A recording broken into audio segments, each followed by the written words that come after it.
Hey you guys, so welcome to actually the first lesson of TABE Reading M. We're working in the TABE Score Boost books. M level and reading is the topic that we're doing with this particular course module. If you haven't gotten a paper copy of this book, you can go back to wherever you did your intake, whether it's in Union County or Bradley County, and pick up a copy for free. It's yours to write in and do what you want with. If you can't make it by there, you can still keep on working in this class. In fact, the scans that I'm using to do the teaching are here on Canvas for you to pull up and use as well. So everything that I use here on screen, you have access to. If you'll just go over to the left side of the course page and click Files, and then from there, Reading M Pages, that'll take you to all of the scans of the particular lessons in this book. And we actually call them strategies. When you hear the word strategy, think lesson. It's basically what we're doing with each of these. Each strategy will be on a topic or skill. Unlike the language videos, if you have started on that course, on these there will probably just be one video that has both instruction and going over the answers to the questions, just because the way the book is laid out kind of lends itself to that a little bit better. So these videos are going to be a lot longer than the language ones, but you'll in most cases just have one to watch per strategy instead of two. But certainly, don't turn the video off once you've gotten past the instructional part, because as I go over the answers to the practice, that's where a lot of the real teaching is going to happen, particularly with reading. I will teach kind of some general skills, but then I think it'll take a lot more discussion to talk about how those skills play out in the reading itself. Okay, I'm going to start here at the beginning, and I've got a little bit to read to you, but I will stop here and there and elaborate. We've got a real important group of paragraphs here early on to kind of set the stage for what we need to know going forward to improve our reading. So this strategy is about finding details within text that support that text's meaning. So if we agree that a text means something, and I mean like a reading passage, whether it's a story, a section in a book, or just something that you've picked up, an article maybe online, there are going to be details in there that indicate its meaning. So that's what this lesson is meant to build up. Okay, whether they tell a story or provide information, all texts have main ideas and details. Readers should pay attention to details because they provide clues that tell what the text is about. All right, really important set of sentences there. All right, the concept of main idea and supporting details is a foundational skill in the type of reading that you're doing for the TABE test and for GED. It's something that is carried forward through all the levels of study, of preparation, all the way through A advanced level. Main ideas and supporting details are something that you come back to over and over again, because that is what helps us determine the meaning of texts. Is the details, the elements that are in there indicate what the text is trying to do or what it means.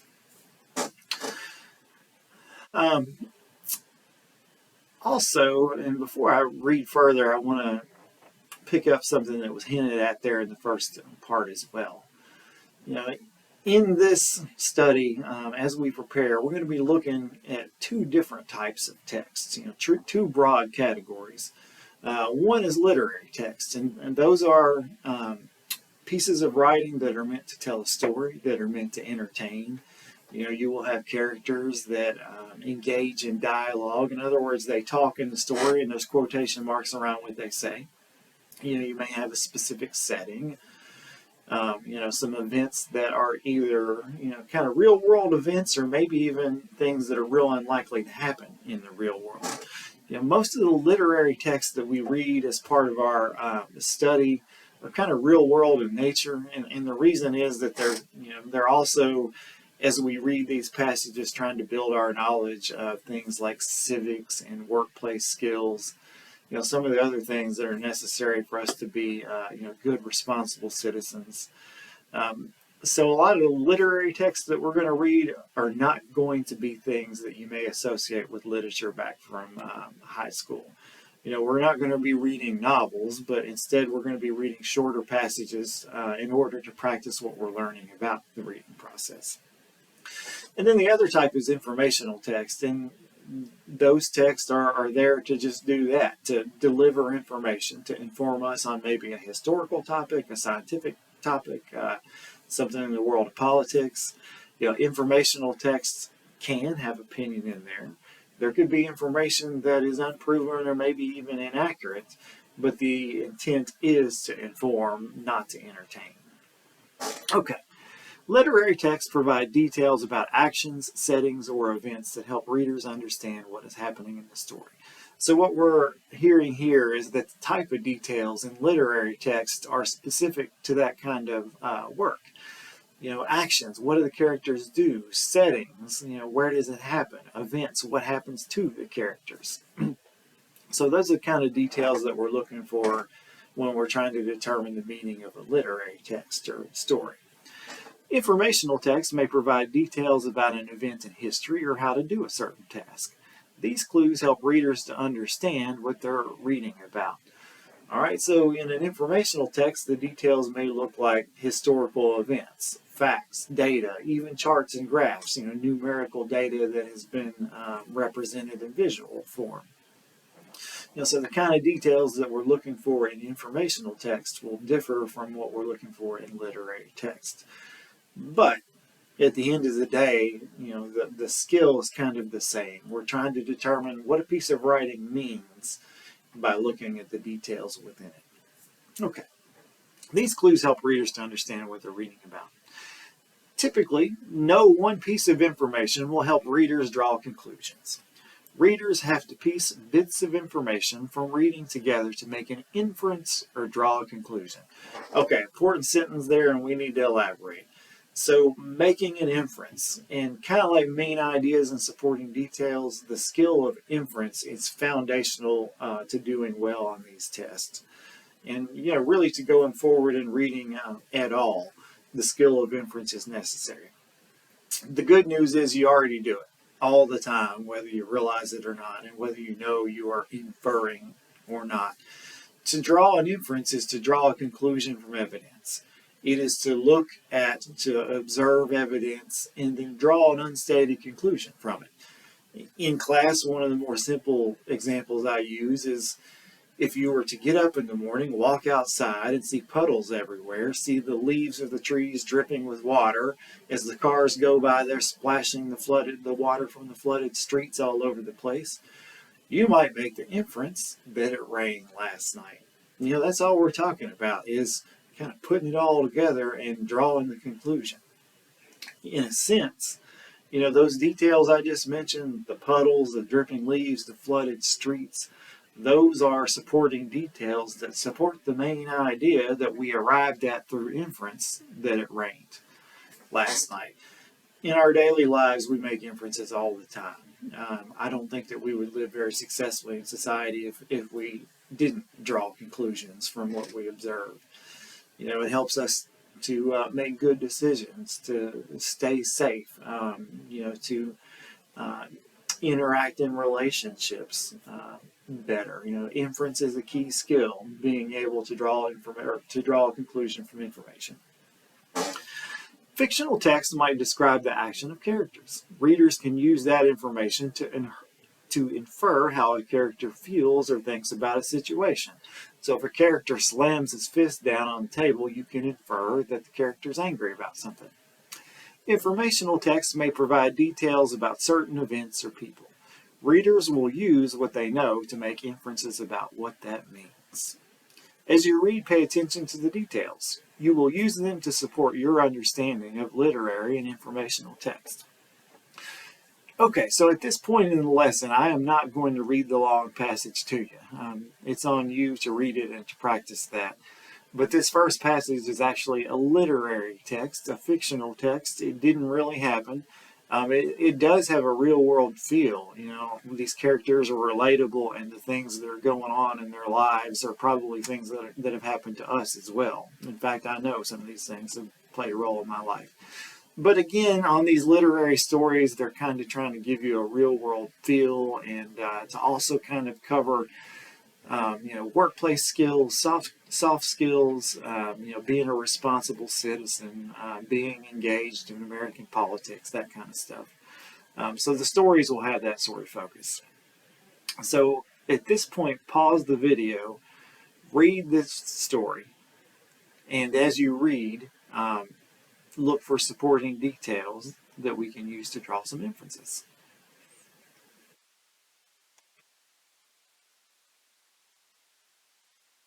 Okay, we're back. So hopefully at this point you've read the story called A New Chapter about Angela making some healthy life changes, motivated by her daughter and also motivated by a helpful nurse practitioner. So in the first question, our guided practice, and on number one, these texts always do give us the answer, but certainly still try the practice by yourself before you look at the answer. And we were asked here, what key details in the first paragraph show that Angela may not be living a healthy lifestyle?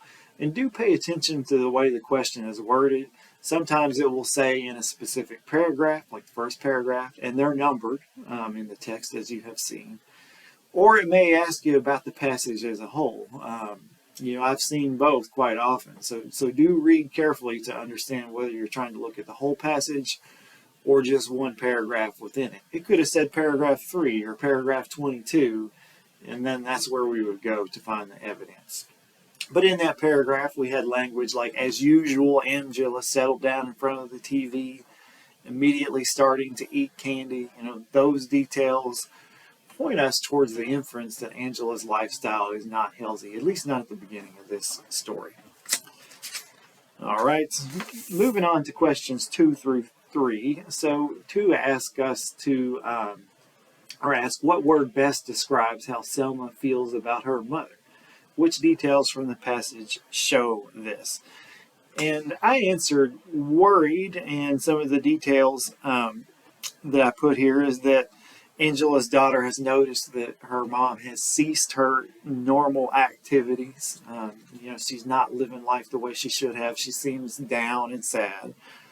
So that's a detail that supports Selma's feelings or Selma's thoughts towards her mother. Okay, number 3, what key event has happened in Angela's life that has affected her behavior? And it was listed early on. It was the death of her husband, and dealing with his death throughout the first year or so that had caused her a lot of other issues in life. And number 4, look at paragraph 10. So here we're directed to a specific paragraph. How has Angela's health changed in the last year? So let's practice going to the paragraph that it asked us for. Okay, she says, yes, I mean no, but I need to see someone soon, replied Angela. It's about my general health. I'm overweight and run down. So, that's the sentence right there. I'm overweight and run down. And she is describing the last year of her life since losing her husband. So that's pretty direct evidence to support the idea that the way that her health has changed is that she has gained unhealthy weight and is, overweight in an unhealthy way. All right, let's go back to the questions.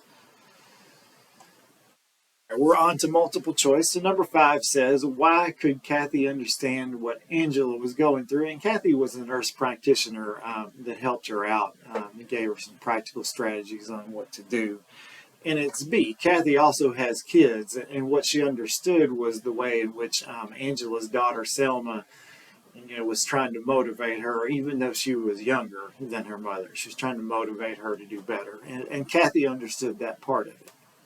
Okay, number 6, and often on these reading practice tests and on the tape itself, you have 2-part questions, part A and part B. And a lot of times these are main idea and supporting details questions. So what is both, maybe a positive or a negative is that if you get one right, you're probably going to get the next part right. If you get part A wrong, then your chances of missing part B are pretty high. So certainly we want to pay a lot of attention on these two-part questions because it's kind of double jeopardy, honestly.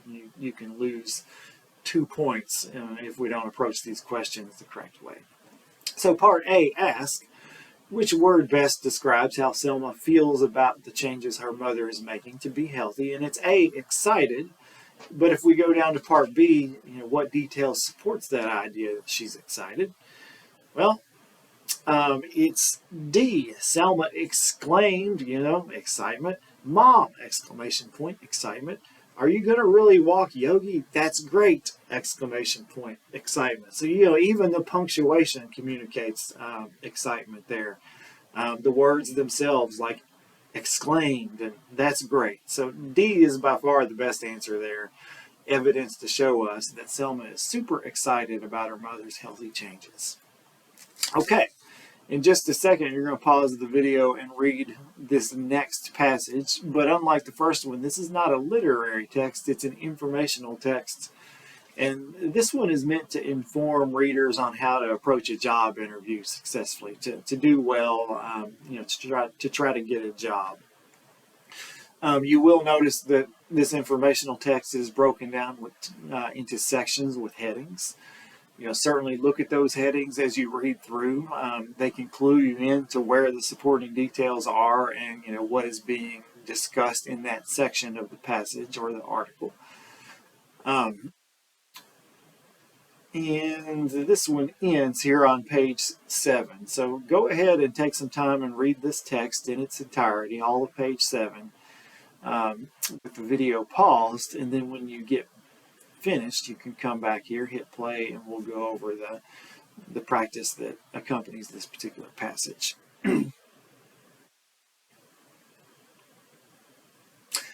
Okay, so we're back, and why not start off looking at this example? Question says, how should you dress for an interview? Which details from the passage support your answer? And there were some details about dressing appropriately for an interview.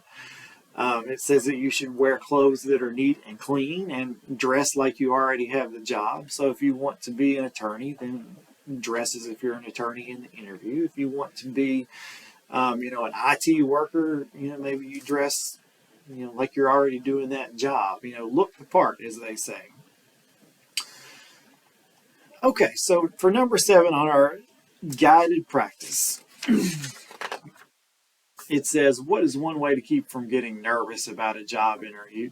Use details from the passage to support your answer. To clarify here, we're not being asked for our opinion. You may have some things come to mind when this question comes up. In fact, I did. I thought, exercise, burn off a bunch of energy, and you'll be much less nervous. It's true, it works. If you're nervous about something, then go burn a bunch of energy real quick. But we're not being asked about our opinions. I need to give something that's a detail in the passage. And the one I picked is prepare for the questions. Prepare for unexpected questions that the interviewer may ask, so that you're not thrown off guard by any of the questions, so that you yourself feel prepared. Okay, on number 8, according to the passage, what types of questions should you not ask in an interview? And I'm going back to the passage for this evidence. Paragraph 4 says stay away from questions such as what does your company do? You don't want to ask that because it looks like you don't even know what the company does that you have applied to. And also, and maybe this is not as obvious, but just as important, don't ask how much money you're going to make in a job interview. Just don't do it. That is a question for the supervisor after you've been offered the job and you're trying to decide whether to take it. It just seems arrogant, and to use a big word, presumptuous, as if you're presuming you already have the job to be asking about the salary when the supervisor hasn't even expressed interest in giving you the job yet. So that's why they say it. But the point of this is the evidence. It was directly stated there in paragraph 4. So we're going to just use that evidence. What does the company do, and how much will I make? We don't ask those questions according to the passage in the interview. And then number 9, based on the passage, what are 2 things you can do to make a good impression on an interviewer? And from the passage, I wrote arrive early and look the interviewer in the eye. That was here in paragraph 7, talking about the beginning of the actual interview itself. There were some other ones. Hold out your hand with a smile was one. Showing you're confident and excited. Don't fidget. So all of these things, you can make a good impression on your interviewer. All right, let's go back to the last 2 questions here. Okay, number 10, according to the passage, how should you speak about previous employment during an interview? And it's B, tell what you liked about your old job. And, we can kind of talk about this for a second as well. I have sat on committees where we have interviewed people and have decided who to hire amongst, a group of people that we have interviewed. And I'll say that we've never hired somebody who complained about their old job on the committees I've sat on. Because even if maybe you were mistreated at your old job, or maybe, there was a lot of unfair things going on, it gives the impression, if you talk about that in your interview, that you may not be easy to work with or that you may have a lot of complaints. Even if at your old job there were legitimate problems that caused you to seek out other employment. And, I'm a realist. I know that some of those things happen. Maybe the environment you were working in was unsafe, or, the way you were being paid was unfair, any number of things. But do resist the temptation to talk about those things when you're in a job interview, because they give the kind of impression that you don't really want to give. So even if your experience at your previous job was terrible, come up with one thing you liked about it. Maybe you liked your coworkers. Maybe you liked the people that you dealt with as part of your job, like the clients themselves. So, before you go into an interview, be thinking about some things from your previous employment that you can talk about in a positive way to give the impression, that you're a pleasant, cooperative person to work with. Okay, and then lastly, number 11, how does the passage suggest you should end an interview? And it's D, make sure that you have the interviewer's contact information. Certainly not A, we were specifically told not to ask about salary. B, they should already have your social security number if you fill out the application. So they don't need it, and they also don't need your resume, because if a job requires a resume, they're going to ask you to provide that at the time of the application, like those things together. And your interviewer, 9 times out of 10, will have your resume printed out in front of themselves as they're interviewing you so they can ask you questions about it. So that information you will have provided in advance. What you're concerned with at the end of an interview is making sure that you have the contact information to the interviewer. And there's a real important reason why. I think it was mentioned in the passage. It says you will impress the person doing the hiring by writing a thank you letter or email. If I'm offering advice here, do that every time. If you're interviewed, be sure to get the contact information of whoever the person was that led the interview. It could have been one person like the manager. You could have sat in front of a team of interviewers. If that's the case, find out who was in charge of that committee or that interviewing team. But that's the reason that you're getting that information, so that you can, in today's time in 2023, an email is perfectly sufficient. Just, dear sir or madam, I appreciate the opportunity to interview with you today. I look forward to answering any further questions you may have, and I also am excited about the potential opportunity to join your organization. So the more that you express enthusiasm and desire to have that job, and you're reminding the person who's in charge of hiring and supervising of your interest and your passion for the field, that's going to rise to the top of people's mind when they make decisions about who to hire when it gets competitive. Is those people who do the little things, like having good questions in the interview themselves, following up with a polite thank you email. Those little things will get us pretty far in life. And if somebody has a real tough decision to make between 2 candidates, could be that thank you note that's the deciding factor. Okay, I'm going to end this. We're at about 25 minutes, but this is the entirety of the video for Strategy 1. There's nothing else to watch, but there will be a little bit of practice. So underneath the link of this video, you should have a link that says practice and then something to do online.